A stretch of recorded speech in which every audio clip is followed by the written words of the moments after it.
PO-GATE part 1ൻ്റെ continuation. നമ്മൾ PO-GATE part 1ൻ്റെ അവസാന ഭാഗങ്ങളിലേക്ക് വന്നുകൊണ്ടിരിക്കുകയാണ്. അപ്പം സേവിങ്സ് സ്കീമുകളെ കുറിച്ചാണ് പറഞ്ഞത്. TD വരെ പറഞ്ഞു, SB, RD, TD. ഇനി പറയാൻ പോകുന്ന മന്ത്ലി ഇൻകം സ്കീമാണ്, post office monthly income account scheme. ഇപ്പോൾ നേരത്തെ പറഞ്ഞ പോലെ തന്നെ അതിൻ്റെ അതേ പാറ്റേണിൽ ഇതിൻ്റെ പേര് national savings monthly income scheme 2019. പിന്നെ ആർക്കെല്ലാം ഓപ്പൺ ചെയ്യാം, സിംഗിൾ അഡൾട്ടിന് ഓപ്പൺ ചെയ്യാം, പിന്നെ 2 or 3 അഡൾട്ടിന് ചേർന്നിട്ട് ജോയിൻ്റ് അക്കൗണ്ടിൽ ജോയിൻ്റ് A അല്ലെങ്കിൽ ജോയിൻ്റ് B ആയിട്ട് ഓപ്പൺ ചെയ്യാം.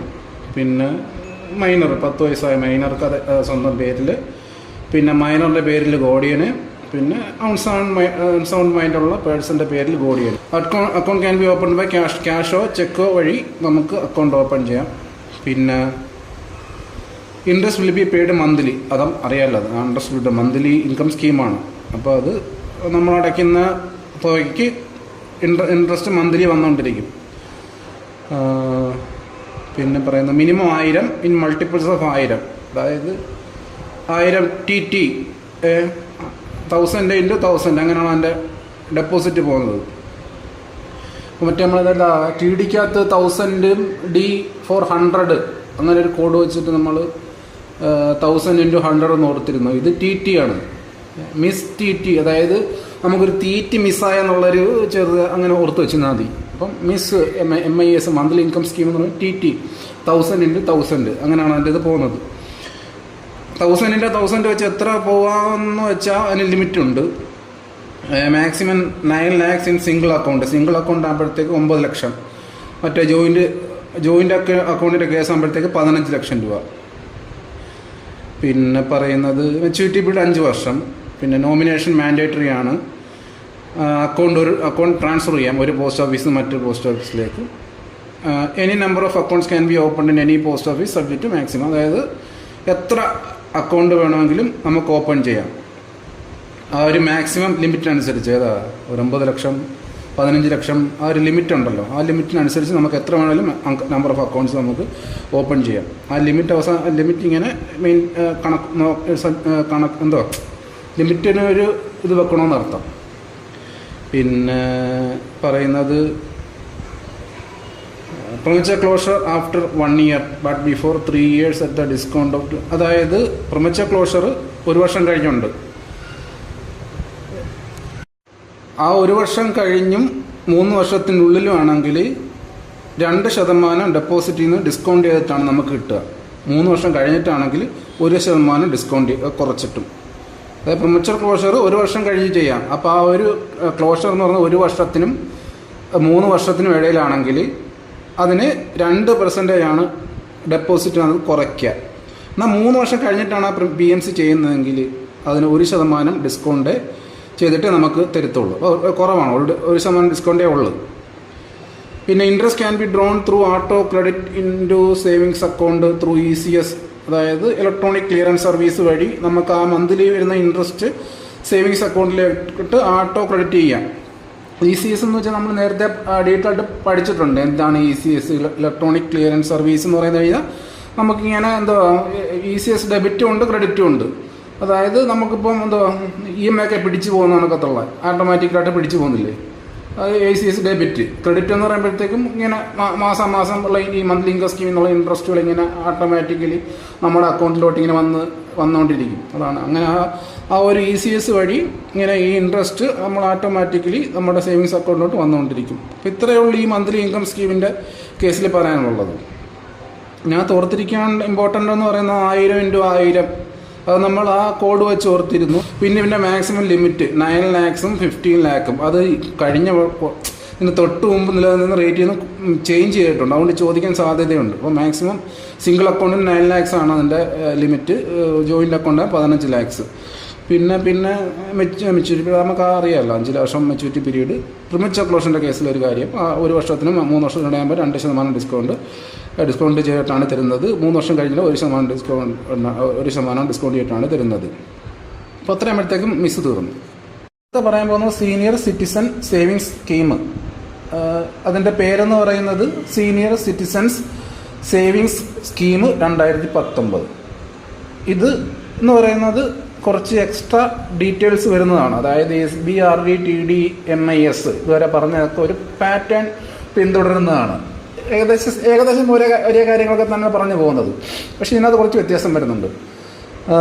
ആദ്യത്തെ കേസ് തന്നെ വ്യത്യാസമാണ്. Account can be opened by, ആർക്കെല്ലാം അക്കൗണ്ട് ഓപ്പൺ ചെയ്യാം. അത് പറയുന്നത് individual of age 16 years or more may open the account. അതായത് 60 വയസ്സോ അതിൽ കൂടുതലുള്ള ഒരാൾക്ക് ഈ അക്കൗണ്ട് ഓപ്പൺ ചെയ്യാം. അത് അണ്ടർസ്റ്റുഡ് അല്ലേ, കാരണം സീനിയർ സിറ്റിസൺ ആണ്. അപ്പം ചെറുപ്പക്കാർക്ക് അങ്ങോട്ട് ചെന്ന് ജോയിൻ ചെയ്യാൻ ഒക്കത്തില്ല. 60 വയസ്സ് അതിന് മേളിലുള്ള ആയിട്ടുള്ള ഇൻഡിവിജ്വലിനാണ് സീനിയർ സിറ്റിസൺ സേവിങ്സ് സ്കീമിൽ ചേരാൻ കഴിയുക. പിന്നെ അവർക്ക് മാത്രമാണോ? അല്ല, ആ ഇൻഡിവിജ്വൽ ഓഫ് ഏജ് അത് 55 വയസ്സിനും 60 വയസ്സിനും ഇടയിൽ പ്രായമുള്ള റിട്ടയർ ആയിട്ടുള്ള സിവിലിയൻ എംപ്ലോയീസിന് ചേരാം. പിന്നെ അടുത്തത് 50 വയസ്സിനും 60 വയസ്സിനിടെ പ്രായമുള്ള റിട്ടയർ ആയിട്ടുള്ള ഡിഫൻസ് എംപ്ലോയീസിന് ചേരാം. ഇപ്പം ഈ യോഗയിൽ എഴുതി വെച്ചിരിക്കുന്ന വായിച്ചു കഴിഞ്ഞാൽ പ്രാന്താവും. നമ്മൾ ഏറ്റവും സിമ്പിളായിട്ട് ഇത് 60 അതിന് മേളിലുള്ള പ്രായമുള്ള ഇൻഡിവിജ്വലും ചേരാം. പിന്നെ റിട്ടയർ ആയിട്ടുള്ള സിവിലിയൻ എംപ്ലോയീസിന് അവരുടെ വയസ്സ് എന്ന് പറയുന്നത് 50 വയസ്സിനും 55 വയസ്സിനും 60 വയസ്സിനും ഇടയിലായിരിക്കണം. റിട്ടയർ ആയിട്ടുള്ള ഡിഫൻസ് എംപ്ലോയീസിന് അവരുടെ വയസ്സ് 50 വയസ്സിനും 60 വയസ്സിനും ഇടയിലായിരിക്കണം. പിന്നെ ഈ ഒരു ചേരലെന്ന് പറയുന്നത് ഈ രണ്ട്, അതായത് ഈ 60 വയസ്സിന് മേളിലുള്ള ഇൻഡിവിജ്വലിൻ്റെ കേസ് ഒഴിച്ച് ബാക്കി റിട്ടയർ ആയിട്ടുള്ള സിവിലിയൻ എംപ്ലോയീസിനും റിട്ടയർ ആയിട്ടുള്ള ഡിഫൻസ് എംപ്ലോയീസിനും ചേരുമല്ല. അപ്പോൾ അവർ ചേരേണ്ടത് അവർക്ക് റിട്ടയർമെൻറ്റ് ബെനിഫിറ്റ്സ് കിട്ടിയതിന് ശേഷം 3 മാസത്തിനുള്ളിലായിരിക്കണം. Within 3 months of receipt of retirement benefits. അപ്പോൾ ഈ മനസ്സിലായെന്ന് വിചാരിക്കുന്നത്, അതായത് ഈ 55 വയസ്സിനും 60 വയസ്സിനും ഇടയിൽ പ്രായമുള്ള റിട്ടയർ ആയിട്ടുള്ള സിവിലിയൻ എംപ്ലോയീസും 50 വയസ്സിനും 60 വയസ്സിനും ഇടയിൽ പ്രായമുള്ള റിട്ടയർഡ് ഡിഫൻസ് എംപ്ലോയീസും ഈ സീനിയർ സിറ്റിസൺ സേവിങ്സ് സ്കീമിൽ ചേരേണ്ടത് അവരുടെ റിട്ടയർമെൻറ്റ് ബെനിഫിറ്റ് കിട്ടിയിട്ട് വിത്തിൻ 3 months മനസ്സിലായെന്ന് വിചാരിക്കുന്നു. അതായത് റിട്ടയർമെൻറ്റ് ബെനിഫിറ്റ്സിനകത്ത് പറയുന്നത് ഒരുപാട് കാര്യങ്ങളായിട്ട് പറഞ്ഞിട്ടുണ്ട്. അതായത് അവരുടെ PF ആയിരിക്കാം, പിന്നെ അവർ പിരിയുമ്പോൾ ഉള്ള പൈസ ആയിരിക്കാം, വോളണ്ടറി റിട്ടയർമെൻറ്റ് എടുക്കുമ്പോൾ ഉള്ള പൈസ ആയിരിക്കാം. എന്തായാലും ആ റിട്ടയർമെൻറ്റ് ബെനിഫിറ്റ്സ് എന്ന് പറയുന്ന ഒരു ഹെഡിങ്ങിന് താഴെ വരുന്ന കുറേ കാര്യങ്ങളുണ്ട്. അതെല്ലാം കിട്ടുമ്പം കിട്ടിയിട്ട് വിത്തിൻ 3 months അത് ചേർന്നിരിക്കണം എന്ന് പറയുന്നു. പിന്നെ ഒരു കാര്യം പറയുന്നത് ഈ റിട്ടയർഡ് ഡിഫൻസ് പേഴ്സണൽസ് എന്ന് പറഞ്ഞല്ലോ. അപ്പോൾ അത് കഴിഞ്ഞിട്ട് ബ്രാക്കറ്റ് ഇട്ടിട്ട് എക്സ്ക്ലൂഡിങ് സിവിലിയൻ ഡിഫൻസ് എംപ്ലോയീസ് എന്ന് പറഞ്ഞിട്ടുണ്ട്. അത് എന്ന് വെച്ച് കഴിഞ്ഞാൽ സിമ്പിളാണ്. അതായത് ഈ ഡിഫൻസ് പേഴ്സൺസിന് സീനിയർ സിറ്റിസൺ സ്കീമിൽ ചേരാം. പക്ഷെ അവിടെ ഈ ഡിഫൻസിൻ്റെ ഈ ആർമിയുടെ ഒക്കെ കേസിൽ തന്നെ അവരുടെ ഓഫീസുകളിൽ ഈ സിവിലിയൻ ആയിട്ടുള്ള എംപ്ലോയീസ് ഉണ്ട്. അതായത് ക്ലർക്ക് ജോലികളുള്ള എംപ്ലോയീസ്. അവർക്ക് ഈ ആർമിയുടെ നിയമങ്ങളായിട്ടൊന്നും അങ്ങനെ വലിയ ബന്ധങ്ങളൊന്നുമില്ല. അവർക്ക് ഈ ക്ലറിക്കൽ ജോലികളാണ്. അങ്ങനെയുള്ളവർക്ക് ഇതിനകത്ത് ചേരാൻ ഒക്കത്തില്ല. അതായത് എക്സ്ക്ലൂഡ് ചെയ്തിരിക്കുന്നത്, എക്സ്ക്ലൂഡിങ് സിവിലിയൻ ഡിഫൻസ് എംപ്ലോയീസ് എന്ന് പറയുന്നത്. പിന്നെ account can be opened by cash or cheque or demand draft. അതായത് ക്യാഷ് വഴിയോ ചെക്ക് വഴിയോ DD വഴിയോ നമുക്ക് ഓപ്പൺ ചെയ്യാം. Any number of accounts can be opened in any post office subject to maximum investment limit by adding balance in all accounts. അതായത് any number of accounts can be open in post office. പിന്നെ ഇതിനകത്ത് എത്ര account വേണമെങ്കിലും എടുക്കാം. അത് പക്ഷേ ലിമിറ്റുണ്ട്, 30 ലക്ഷത്തിന് ലിമിറ്റുണ്ട്. Minimum 1000, maximum 30 ലക്ഷം. അങ്ങനെ ആ 30 ലക്ഷത്തിൻ്റെ ലിമിറ്റ് എത്തുന്നവരെ എനി നമ്പർ ഓഫ് അക്കൗണ്ട്സ് നമുക്ക് എടുക്കാമെന്നാണ് പറയുന്നത്. അടുത്ത പറയുന്നത് ജോയിൻ്റ് അക്കൗണ്ട് എടുക്കാമോ എന്ന് ചോദിച്ചാൽ എടുക്കാം. Joint account can be opened with spouse only. അതായത് ജോഡി ഇണയുമായിട്ട് ചേർന്ന് മാത്രമേ ജോയിൻ്റ് അക്കൗണ്ട് എടുക്കാൻ പറ്റത്തുള്ളൂ. കാരണം first depositor in joint account is the investor. അത് ആദ്യമായിട്ട് ഡെപ്പോസിറ്റ് ചെയ്യുന്ന ആരാണ്, അവരാണ് അതിൻ്റെ ഉടമ. അതായത് ഒരാളാണ് എൻ്റെ ഉടമ, ബാക്കി മറ്റൊരാൾ സൈലൻ്റ് ആയിട്ടിരിക്കുമെന്ന് അർത്ഥം. പിന്നെ interest per annum will be paid quarterly. വാർഷികമായിട്ടാണ് ഇൻട്രസ്റ്റ് കണക്കാക്കുന്നതെങ്കിലും അത് കൊടുക്കുന്നത് ക്വാർട്ടർലി ആയിട്ടാണ്. ക്വാർട്ടർലി നമ്മൾ പറഞ്ഞിരുന്നല്ലോ, 12-ന് 4, 3 പറഞ്ഞിരുന്നല്ലോ. 3, 12 3 മാസത്തിനുള്ളിൽ ക്വാർട്ടർലിയാണ് അത് പേ ചെയ്യപ്പെടുന്നത്. പിന്നെ മിനിമം ₹1000 ഇൻ മൾട്ടിപ്പിൾസ് ഓഫ് 1000. അതായത് TTN ആണ്, 1000 × 1000 വെച്ചിട്ട്. മാക്സിമം 30 ലക്ഷം. മെച്യൂരിറ്റി പീരീഡ് 5 വർഷം. പിന്നെ nomination is mandatory. Nomination mandatory ആണ്. Account can be transferred from one post office to another. Premature closure is allowed at any time. അത് ഏത് സമയം വേണമെങ്കിലും പ്രിമച്ചർ ക്ലോഷർ അനുവദീയമാണ്. അത് നമുക്ക് ഒന്ന് ഓർത്തിരിക്കാം. ലിങ്ക് ചെയ്യാനായിട്ട് നമ്മൾ എന്ന് വെച്ചാൽ ഈ സീനിയർ സിറ്റിസന് നമ്മൾ എല്ലാ രീതിയിലുള്ള ആനുകൂല്യങ്ങൾ കൊടുക്കും. അവർക്ക് പ്രായം ആയതുകൊണ്ട്. അപ്പോൾ അങ്ങനെ ഒരു ലിങ്ക് വെച്ചിട്ട് ഓർത്ത് വെക്കുക. Premature closure is allowed at any time. നമ്മൾ ഇതുവരെ പഠിച്ച കേസിലൊന്നും അങ്ങനെ പറഞ്ഞിട്ടില്ല. എല്ലാത്തിനും ഒരു കണ്ടീഷനുണ്ട്. ഇത്ര വർഷം കഴിഞ്ഞ് അല്ലെങ്കിൽ ഇത്ര വർഷത്തിനുള്ളിലാണ് PMC ചെയ്യുന്നത്. പക്ഷേ ഇതിനകത്ത് premature closure is allowed at any time.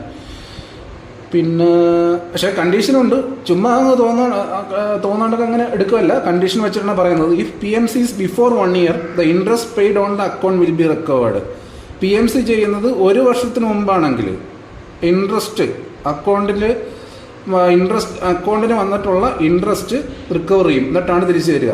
If PMC is after expiry of 1 year 1.5% will be deducted from the deposit. PMC 1 വർഷം കഴിഞ്ഞാണ് ചെയ്യുന്നതെങ്കിൽ ഡെപ്പോസിറ്റിൽ നിന്ന് 1.5% കുറച്ചിട്ടാണ് തരിക. If PMC is after expiry of 2 years 1% will be deducted from the deposit. 2 years കഴിഞ്ഞിട്ടാണെങ്കിൽ ഡെപ്പോസിറ്റിൽ നിന്ന് 1% കുറച്ചിട്ടാണ് തരിക. ഈ പറഞ്ഞ കാര്യങ്ങളൊക്കെ നമുക്ക് എക്സാം പോയിന്റ് ഓഫ് വ്യൂവിൽ ഓർത്തിരിക്കേണ്ട ആവശ്യമുണ്ട്. അതുകൊണ്ട് ഇതൊക്കെ അത്യാവശ്യമായിട്ട് വായിച്ച് പഠിക്കുക. അടുത്തത് പറയുന്ന എക്സ്റ്റൻഷനാണ്. After maturity the account can be extended. 3 വർഷം കൂടെ എക്സ്റ്റെൻഡ് ചെയ്യാം. ആ എക്സ്റ്റൻഷൻ്റെ അപേക്ഷ വിത്തിൻ 1 year ഓഫ് മെച്യൂരിറ്റി കഴിഞ്ഞ് 1 വർഷത്തിനുള്ളിൽ ആ ഒരു എക്സ്റ്റൻഷൻ്റെ അപേക്ഷ ചെല്ലണം, അല്ലെങ്കിൽ എക്സ്റ്റെൻഡ് ചെയ്തിരിക്കണം. അപ്പോൾ 3 വർഷമാണ് എക്സ്റ്റെൻഡ് ചെയ്യാൻ പറ്റുക. പിന്നെ പറയുന്നത് in such cases account can B closed at any time. അതായത് അങ്ങനെ എക്സ്റ്റെൻഡ് ചെയ്യുന്ന സമയത്ത് 3 വർഷം കൂടെ എക്സ്റ്റെൻഡ് ചെയ്യുന്ന സമയത്ത് ആ അക്കൗണ്ട് എപ്പോഴും പിന്നെ ക്ലോസ് ചെയ്യാം. But 1% will be deducted from the deposit if it is closed before expiry of 1 year from the date of extension. അങ്ങനെ എക്സ്റ്റെൻഡ് 3 വർഷം കൂടെ ചെയ്യാം. അങ്ങനെ ചെയ്യുന്ന സമയത്ത് ഏത് സമയത്ത് വേണമെങ്കിലും അക്കൗണ്ട് ക്ലോസ് ചെയ്യാം. പക്ഷേ 1 വർഷത്തിന് മുമ്പാണ് എക്സ്റ്റെൻഡ് ചെയ്തിട്ട് ആ 1 വർഷത്തിന് മുമ്പാണ് അത് ക്ലോസ് ചെയ്യുന്നതെങ്കിൽ 1% ആ ഡെപ്പോസിറ്റിന് ഡിഡക്റ്റ് ചെയ്യുമെന്ന് പറയുന്നു. Account can B close at any time but 1% will be deducted from the deposit if it is closed before expiry of 1 year from the date of extension. Extend ചെയ്ത ഡേറ്റ് ചെയ്യുന്ന 1 yearന് മുമ്പാണെങ്കിൽ അതിനകത്ത് 1% പിടിച്ചിട്ടേ കൊടുക്കത്തുള്ളൂ അർത്ഥം. പിന്നെ ഇതിനകത്ത് നമ്മൾ നേരത്തെ ഒരു കാര്യം പറഞ്ഞായിരുന്നത്, ഈ 50,000 വരെയുള്ള സീനിയർ സിറ്റിസൺ സ്കീമിൻ്റെ കേസിൽ ഇൻട്രസ്റ്റ് പിടിക്കത്തില്ല എന്ന് നേരത്തെ ഒരു കേസിൽ പറഞ്ഞായിരുന്നു. അതായത് സേവിങ്സ് അക്കൗണ്ടിൻ്റെ കേസിൽ, SB അക്കൗണ്ടിൻ്റെ കേസിൽ 10,000 രൂപ വരെ ടാക്സ് പിടിക്കത്തില്ല. പക്ഷേ അത് മറ്റേ സീനിയർ സിറ്റിസൺ കേസിലാകുമ്പോഴത്തേക്കും 50,000 രൂപയായിരുന്നു നമ്മൾ പറഞ്ഞായിരുന്നു. മറ്റേ സേവിങ്സ് SB അക്കൗണ്ടിൻ്റെ കേസിൽ ആ ഒരു പിടുത്തം വരാത്തതിന് 80 TTA ആയിരുന്നു അതിൻ്റെ സെക്ഷൻ, IT ആക്ട്. ഇതിനകത്താകുമ്പോഴത്തേക്കും സെക്ഷൻ 80 TTB ആവും. പിന്നെ പറയുന്നത് investment under the scheme qualifies for the benefit of section 80C income tax act 80C പ്രകാരം ഇതിനകത്തുള്ള ഇൻവെസ്റ്റ്മെന്റിന് ടാക്സ് ബെനിഫിറ്റ് ഉണ്ട്. അപ്പോൾ ഇത്ര ആകുമ്പോഴത്തേക്കും നമ്മൾ സീനിയർ സിറ്റിസൺ സ്കീം അങ്ങ് തീർന്നു. ഇനി ഒന്നുകൂടെ പറയത്, കാരണം ഒത്തിരി കൺഫ്യൂഷനുള്ള കാര്യമായതുകൊണ്ട് ഇനി ഞാൻ പറയാൻ പോകുന്നത് വളരെ സിംപ്ലിഫൈഡ് ആയിട്ടാണ്. അതായത് ഇതിനകത്ത് ആർക്കൊക്കെ ചേരാം. 60 വയസ്സോ അതിന് മേളിലുള്ളോ ആയിട്ടുള്ള ഇൻഡിവിജ്വലിന്, പിന്നെ 55 വയസ്സിനും 60 വയസ്സിനും ഇടയിലുള്ള റിട്ടയർഡ് ആയിട്ടുള്ള സിവിലിയൻ എംപ്ലോയീസിന്, പിന്നെ 50 വയസ്സിനും 60 വയസ്സിനും ഇടയിലുള്ള റിട്ടയർഡ് ആയിട്ടുള്ള ഡിഫൻസ് എംപ്ലോയീസിനും, ഇവരെല്ലാം ചേരുമ്പോഴത്തേക്കും അവർക്ക് റിട്ടയർമെൻറ്റ് ബെനിഫിറ്റ് കിട്ടിയ ശേഷം 1 മാസത്തിനുള്ളിൽ ഇവർ ഇതിനകത്ത് ചേരണം. പിന്നെ പറയുന്നത് ഇനി number of account can be opened. Minimum 1000 രൂപയാണ്. In multiples of 1000. അങ്ങനെ എത്ര വരെ ഇൻവെസ്റ്റ് ചെയ്യാം? 30 ലക്ഷം വരെ. ആ 30 ലക്ഷം എത്തുന്നവരെ എത്ര നമ്പർ ഓഫ് അക്കൗണ്ട്സ് വേണമെങ്കിലും തുടങ്ങാം. അതിനകത്തെല്ലാം ഇൻവെസ്റ്റ് ചെയ്ത് 30 ലക്ഷം വരെ ആവുന്നവരെ എനി നമ്പർ ഓഫ് അക്കൗണ്ട്സ്. 30 ലക്ഷം ആയിക്കഴിഞ്ഞാൽ പിന്നെ പറ്റത്തില്ല. മെച്യൂരിറ്റി പീരീഡ് എത്ര? 5 വർഷം. പിന്നെ പ്രിമച്ചർ ക്ലോഷർ ഏത് സമയം വേണമെങ്കിലും ചെയ്യാം. അതിനകത്ത് കുറച്ച് കണ്ടീഷനുണ്ട്. ഒരു വർഷത്തിന് മുമ്പാണെങ്കിൽ ഇൻട്രസ്റ്റ് തിരിച്ച് പിടിക്കും. 1 വർഷം കഴിഞ്ഞാണെങ്കിൽ 1.5% ഡിഡക്റ്റീവ് ആയിട്ടാണ് തരിക. പിന്നെ PMC ആഫ്റ്റർ എക്സ്പയറി 2 വർഷത്തിന് ശേഷമാണെങ്കിൽ 1% ഡിഡക്റ്റീവ് ആയിട്ടാണ് തരിക. പിന്നെ 3 വർഷത്തേക്ക് എക്സ്റ്റെൻഡ് ചെയ്യാം. പിന്നെ എക്സ്റ്റെൻഡ് ചെയ്യുമ്പോഴത്തേക്ക് നമുക്ക് ക്ലോസ് ചെയ്യാം. അത് 1 വർഷത്തിന് മുമ്പാണ് ക്ലോസ് ചെയ്യുമെങ്കിൽ 1% പിടിച്ചിട്ടാണ് തരിക. പിന്നെ ഇതിനകത്ത് ഇൻട്രസ്റ്റ് 50,000 വരെയുള്ള ഇൻട്രസ്റ്റിന് ടാക്സ് പിടിക്കത്തില്ല. 50,000 മുകളിലാണ് ടാക്സ് പിടിക്കും. പിന്നെ 80C IT ആക്ട് പ്രകാരം ടാക്സ് ബെനിഫിറ്റ് ഉണ്ട്. ഇത്രയാണ് സിമ്പിളി നമുക്ക് എക്സാം പോയിന്റ് ഓഫ് വ്യൂവിൽ മാത്രം ഓർത്തിരിക്കാനുള്ളത്. അടുത്തത് 15 വർഷ PPF account, 15-year public provident fund account. ഇത് വളരെ ഇമ്പോർട്ടൻ്റ് ആയിട്ടുള്ളൊരു അക്കൗണ്ടാണ് PPF. എക്സാമിന് പുറമെ നമുക്ക് ഒരുപാട് ഗുണങ്ങളുള്ള അക്കൗണ്ടാണ് PPF എന്ന് പറയുന്നത്. നമ്മളെല്ലാം മസ്റ്റ് സ്റ്റാർട്ട് ചെയ്യേണ്ട ഒരു അക്കൗണ്ടാണ് PPF എന്ന് പറയുന്നത്. അതിനെക്കുറിച്ച് അറിഞ്ഞിരിക്കേണ്ടതും അത്യാവശ്യമാണ്. പിന്നെ പേര് public provident fund scheme 2019. Account ആർക്കെല്ലാം ഓപ്പൺ ചെയ്യാം? സിംഗിൾ അഡൽട്ടിന്, മൈനർ കേസിൽ ഗാർഡിയന്, അൺസൗണ്ട് മൈൻഡിലുള്ള വ്യക്തിയുടെ പേരിൽ ഗാർഡിയന്. Joint account cannot be opened, joint account പറ്റൂല. Nomination is mandatory. അപ്പോൾ ഈ joint account cannot be opened, അപ്പോൾ ഇതുവരെ പറഞ്ഞതിൽ നിന്ന് വ്യത്യാസമായിട്ടാണ് ഇതിനകത്ത് ജോയിൻ്റ് അക്കൗണ്ടിൻ്റെ കേസ് വരുന്നത്. അതുകൊണ്ട് അതൊന്ന് ഓർത്ത് വെച്ചേക്കുക. PPFൻ്റെ കേസിൽ ജോയിൻ്റ് അക്കൗണ്ട് എടുക്കാൻ പറ്റത്തില്ല എന്നുള്ള കാര്യം. Nomination is mandatory. ഓപ്പണിങ് ചെയ്യാൻ മിനിമം 500 രൂപ. പിന്നെ deposits can be made in lump sum or in convenient instalments in multiples of 50. അതായത് ഡെപ്പോസിറ്റ് വേണം ഒറ്റ തവണയായിട്ട് നമുക്ക് അടയ്ക്കാം, അല്ലെങ്കിൽ ഇൻസ്റ്റാൾമെൻ്റ് ആയിട്ട് അടയ്ക്കാം. In multiples of 50. അതായത് ഈ PPF അക്കൗണ്ട് എന്ന് പറഞ്ഞു കഴിഞ്ഞാൽ നമുക്ക് അത് ഉപകാരപ്പെടുന്നത് എന്താണെന്ന് വെച്ച് കഴിഞ്ഞാൽ, ഇപ്പം നമുക്കിപ്പം ഡെയിലി ബേസിസിൽ നമുക്ക് പൈസ കയ്യിൽ വരുന്നുണ്ട്. നമുക്ക് ഡെയിലി തന്നെ നമുക്കത് ഇൻവെസ്റ്റ് ചെയ്ത് പോവാം. ഡെയിലിയോ മന്ത്ലിയോ നമുക്ക് തോന്നുന്ന സമയത്തൊക്കെ കൊണ്ടതിനകത്ത് ഇൻവെസ്റ്റ് ചെയ്ത് ഇടാം. നമുക്ക് കിട്ടുന്ന ഇച്ചിരി പൈസ. അതാണ് PPFൻ്റെ ഒരു ഗുണമെന്ന് പറയുന്നത്. അപ്പോൾ അത് ഓർത്ത് വെച്ചിരുന്നാൽ മതി. അപ്പോൾ നമുക്ക് ഒറ്റ തവണയായിട്ട് കൺവീനിയൻറ്റ് ഇൻസ്റ്റാൾമെൻ്റ് ആയിട്ടോ ഇൻ മൾട്ടിപ്പിൾസ് ഓഫ് 50 ആയിരിക്കണം. പിന്നെ no restrictions for number of instalment. നമ്മൾ അടയ്ക്കുന്നതിനകത്ത് റെസ്ട്രിക്ഷൻസ് ഇല്ല, എത്ര വേണമെന്ന് നമുക്ക് അതിനകത്ത് ഇൻവെസ്റ്റ് ചെയ്യാം. പിന്നെ accounts can be open in post offices or in nationalised ബാങ്കിലോ പോസ്റ്റ് ഓഫീസിലോ നമുക്ക് PPF ഓപ്പൺ ചെയ്യാം. Only one account is allowed in post office or ബാങ്കിലോ പോസ്റ്റ് ഓഫീസിലോ അവിടെ ഒറ്റ അക്കൗണ്ട് PPF അക്കൗണ്ട്. പിന്നെ ഇതിനെ മിനിമം 500 രൂപ ഒരു വർഷം അടച്ചിരിക്കണം. പിന്നെ 1.5 ലക്ഷം രൂപ വരെ അടയ്ക്കാം. പിന്നെ ഇത് മിനിമം 500 അടച്ചിരിക്കണമെന്ന് പറയുമ്പോൾ ആ 500 അടച്ചില്ലെങ്കിൽ ഇത് ഡിസ്കണ്ടിന്യൂ ആവും അക്കൗണ്ട്. പിന്നെ അതിനെ റിവൈവ് ചെയ്യണം. റിവൈവ് ചെയ്യുമ്പോഴത്തേക്കും എത്ര ഫിനാൻഷ്യൽ ഇയറിൽ ഇത് അടച്ചില്ലയോ അത്രയും 500 രൂപ പ്ലസ് ഓരോ വർഷത്തിനും 50 രൂപ വെച്ചിട്ടുള്ള ഡിഫോൾട്ട് ഫീ, അതായത് പിഴ, അതെല്ലാം അവിടെ ചേർത്ത് വേണം അടയ്ക്കാൻ. 2 വർഷം മുടങ്ങി 500 + 500 + 50 + 50 അങ്ങനെ രീതിയിൽ വേണം അടച്ചു പോകാനായിട്ട്. Payment of a fee of 50 rupees along with arrears of minimum deposit of 500 rupees for each year of default. Account can be opened by cash or check. Cash വഴിയോ ചെക്ക് വഴിയോ ഓപ്പൺ ചെയ്യാം. Account can be transferred from one post office to another post office or to bank and vice versa. അതായത് ഒരു post ഓഫീസിൽ നിന്ന് മറ്റൊരു post ഓഫീസിലേക്കോ, ഒരു post ഓഫീസിൽ നിന്ന് മറ്റൊരു ബാങ്കിലേക്കോ, ബാങ്കിൽ നിന്ന് ഒരു പോസ്റ്റ് ഓഫീസിലേക്കോ ഒക്കെ ട്രാൻസ്ഫർ ചെയ്യാൻ പറ്റും. Maturity period is 15 years. 15 വർഷം മെച്യൂരിറ്റി പീരീഡാണ്. പിന്നെ and can be extended four further 5 years. 5 വർഷം കൂടെ നമുക്ക് എക്സ്റ്റെൻഡ് ചെയ്യാം. പിന്നെ deposits quality four deduction from അത് 80C പ്രകാരമുള്ള ടാക്സ് ബെനിഫിറ്റ് ഉണ്ട്. ഇൻട്രസ്റ്റ് കംപ്ലീറ്റ്ലി ടാക്സ് ഫ്രീ ആണ്. ഇപ്പോൾ നേരത്തെ കേസിൽ നമ്മൾ SBIയുടെ 10,000 രൂപ വരെ പിടിക്കത്തില്ല, മറ്റേ സീനിയർ സിറ്റിസൻ്റെ ആകുമ്പോഴത്തേക്കും 50,000 വരെ പിടിക്കത്തില്ല, പിന്നെ പിടിക്കും. പക്ഷേ ഇതിൻ്റെ കേസിൽ ഇൻട്രസ്റ്റ് കംപ്ലീറ്റ്ലി ടാക്സ് ഫ്രീ ആണ്. അതായത് ഇതിനകത്ത് ട്രിപ്പിൾ ഇ ആ രീതിയിലാണ് ഇതാണ്. അതുകൊണ്ടാണ് PPF വളരെ ഇമ്പോർട്ടൻ്റ് ആണെന്ന് പറയുന്നത്. ഈ ടാക്സ് ബെനിഫിറ്റ് ഉണ്ട്. ട്രിപ്പിൾ എന്ന് പറഞ്ഞാൽ എക്സെൻറ്റ്, അതായത് ഇൻവെസ്റ്റ് ചെയ്യുന്ന തുകയ്ക്ക് ടാക്സ് ബെനിഫിറ്റ് ഉണ്ട്, അതിനകത്ത് പെറ്റി വരുന്ന ഇൻട്രസ്റ്റിന് ടാക്സ് ബെനിഫിറ്റ് ഉണ്ട്, അവസാനം കിട്ടുന്ന എമൗണ്ടിനും ടാക്സ് ബെനിഫിറ്റ് ഉണ്ട്. പിന്നെ അങ്ങനെയുള്ള ടാക്സ് ബെനിഫിറ്റുകൾ ഒരുപാടിനകത്തുണ്ട്. പിന്നെ online deposit facilities available through intra operable net ബാങ്കിങ്ങോ അല്ലെങ്കിൽ മൊബൈൽ ബാങ്കിങ്ങോ വഴി ഓൺലൈനായിട്ടൊക്കെ നമുക്ക് ഡെപ്പോസിറ്റ് ചെയ്യാനുള്ള സൗകര്യമുണ്ട്. PPF account can be open in all the department post office. എല്ലാ പോസ്റ്റ് ഓഫീസിലും ഓപ്പൺ ചെയ്യാമെന്ന് പറയുന്നു.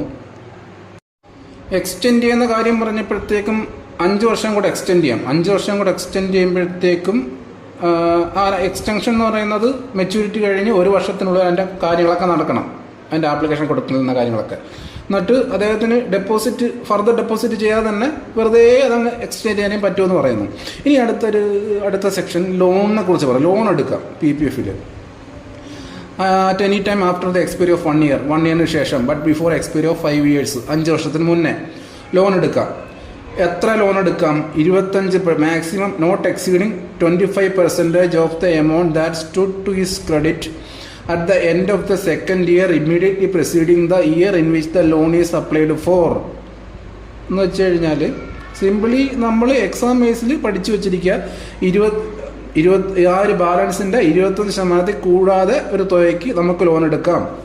പിന്നെ ഈ പറഞ്ഞ the amount stood credit at the end of the second year immediately preceding the year in which the loan is applied for എന്ന് പറഞ്ഞു കഴിഞ്ഞാൽ ഒരിപ്പോൾ അക്കൗണ്ട് 1978 to 79 ഓപ്പൺ ചെയ്തൊരു അക്കൗണ്ടാണെന്ന് വെച്ചോ, 80 to 81 ഒരു വർഷം കഴിഞ്ഞിട്ട് അത് ഒരു ലോൺ എടുക്കുന്നു.